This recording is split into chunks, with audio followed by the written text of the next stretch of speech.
On va voir l'exercice 4. Alors, l'exercice 4, qu'est-ce qu'il supplie? Je vois mon Gmail. Alors, on veut lire deux tableaux. Ok, on va déclarer de NM, lire les valeurs à partir du clavier et ajouter à la fin de A les valeurs de P. Donc, je vais commencer par déclarer deux variables A et B et trois attributs N1 et N2, deux pointeurs pour parcourir le tableau. On va voir par la suite comment on va parcourir. Et je coller tout ça. Alors, je vais supprimer tout ça. Et je commence. Alors, donc je déclare le premier tableau, N1, N2, la première taille et la deuxième taille. Alors, par la suite, qu'est-ce que je dois faire? Par la suite, je dois demander à l'utilisateur les valeurs. Alors, c'est facile. Donc, juste pour ne pas perdre du temps, je vais juste faire une petite copie-coller de ces deux printf. Et par la suite, une fois que je vais finir cette première valeur, alors voilà la valeur. Je demande à l'utilisateur la valeur de T1 et la valeur de T2. Alors, sachez s'il vous plaît qu'on pourra faire la même chose, mais avec une boucle, non pas qui se base sur les i, mais plutôt qui se base sur le pointeur. Alors, comment je vais faire? Je vais déclarer un pointeur NP1 pour parcourir le premier tableau, NP2 pour parcourir le deuxième tableau. Je peux les initialiser P1 égale à nul, sans oublier que P2, je dois aussi l'initialiser par une valeur nulle. Alors, et je commence. Alors, je vais substituer cette même boucle for par une boucle for qui contient des pointeurs et non pas des i. Comment je vais faire? Alors, je vais dire que je vais avoir un pointeur P2. Donc, je vais boucler sur le tableau P2. Donc, je vais utiliser le pointeur P2. Donc, P2 qui commence par la première case, à savoir T2. Et le P2, il doit s'arrêter lorsqu'on arrive à T2 plus N2. Ça veut dire quoi? Ça veut dire la dernière case. C'est l'adresse de la dernière case, pour être précis. Et à chaque fois, j'incrémente l'adresse. Donc, P2 plus. À chaque fois, dans un premier temps, il va commencer par T2, par la suite la case suivante, par la suite la case suivante. Mais P2, il pointe sur l'adresse de la case. Alors maintenant, si je veux afficher T2 de D, de pourcentage D, alors c'est quoi le numéro, l'indice, le I? C'est quoi l'équivalent par rapport au pointeur? C'est facile. Il suffit de récupérer quoi? Il suffit de récupérer le P2 moins le T2. Ça va vous donner toujours l'indice actuel. Donc ici, donc je vais faire P2 moins, moins T2. C'est l'indice actuel. Mais sachez s'il vous plaît que ça c'est un long int et non pas un int. Donc je vais faire un LD. LD ça veut dire un long int. Ok. Et par la suite, au lieu de lire la valeur via, via adresse de P2 plus I, c'est facile, je vais dire simplement via P2. Ok. Et ça permet aussi de faire la même chose que la boucle for classique. Ok. Juste pour voir que ça c'est le I, mais il va être récupéré sous forme de long int, donc on va faire LD. Et ça c'est la valeur, c'est le T2. Donc c'est plutôt l'adresse de T2, ça veut dire le P2. Alors, c'est T2 de I plutôt. Donc, l'adresse de T2 de I, c'est P2. Alors, maintenant, je vais afficher les tableaux que je viens de récupérer. Alors, je vais afficher le premier tableau en utilisant boucle for. Alors, printf. Alors, anti/n, anti/n, des étoiles. Ça, c'est le premier tableau. Sans oublier anti/n. Avec un point virgule à la fin, bien évidemment. Alors, je vais faire la même chose pour boucler sur le tableau. Donc, il suffit de substituer P1.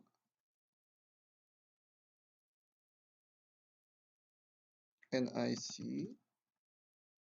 Et P1 plus plus. Alors, je vais simplement afficher la valeur. Donc, printf, pourcentage T, anti/T, et j'affiche le étoile P1. Donc, à chaque fois, P1, c'est un pointeur. Donc, je dois accéder à la valeur et non pas P1. P1, c'est une adresse. Donc, j'accède à étoile P1. Ok, à chaque fois, P1 va incrémenter pour pointer sur la case suivante. Comme ça, je l'affiche. Alors, cette fois-ci, pour l'affichage de P2, je peux faire la même chose. Donc, printf T2. Alors, je vais voir cet éditeur, est-ce qu'il est un petit peu intelligent? Je ferai CTRL H. Non, il n'existe pas, donc je dois changer à la main. Donc, P2. On pourra faire avec une boucle for classique, mais juste pour voir comment je peux parcourir un tableau, mais en utilisant cette fois-ci les pointeurs. Alors, donc maintenant, j'affiche le tableau T2. Alors maintenant, je dois prendre les éléments du deuxième tableau et les mettre à la fin. À la fin. Alors, dans un premier temps, je vais tester est-ce que ça marche, ce qu'on vient de voir. Alors, le tableau, je donne 3, la taille c'est 2, par exemple 5, 6, 8, 10, 19. Donc 5, 6, 8. Non, T2, il y a un problème avec T2. T2 de 0, T2 1. Il y a un problème avec T2. Alors, P2, il commence, oui, ici, c'est P2. Alors, je vais revoir, est-ce que ça marche? Alors, 2 la taille, 3 fois la taille, alors c'est 6, 12, 18, 19, 20, donc 6, 12, 18, oui, c'est correct. Alors, maintenant, je vais prendre le tableau T2 et l'ajouter à la fin de tableau T1. Alors, comment je vais faire? Il suffit que je vais faire une boucle for. Alors, je bascule. Alors, je vais commencer par le dernier élément. Ça veut dire ici plus N1.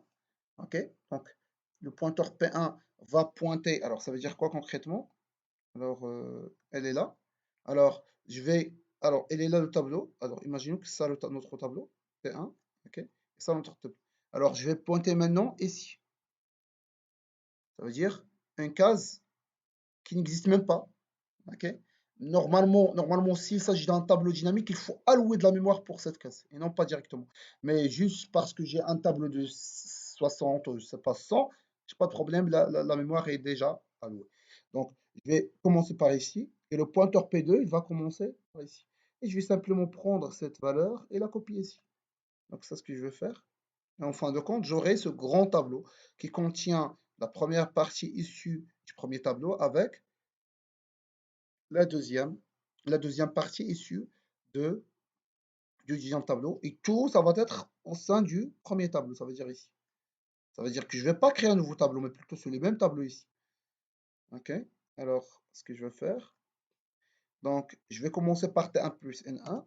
Par contre, le pointeur P2, il va commencer par voilà, première case, deuxième case, etc. J'ai une contrainte que le P2 doit être inférieur toujours à T2 plus le N2. Et j'incrémente le P1 et j'incrémente aussi le P2. Ça veut dire que le P1 doit... Alors pour le schéma.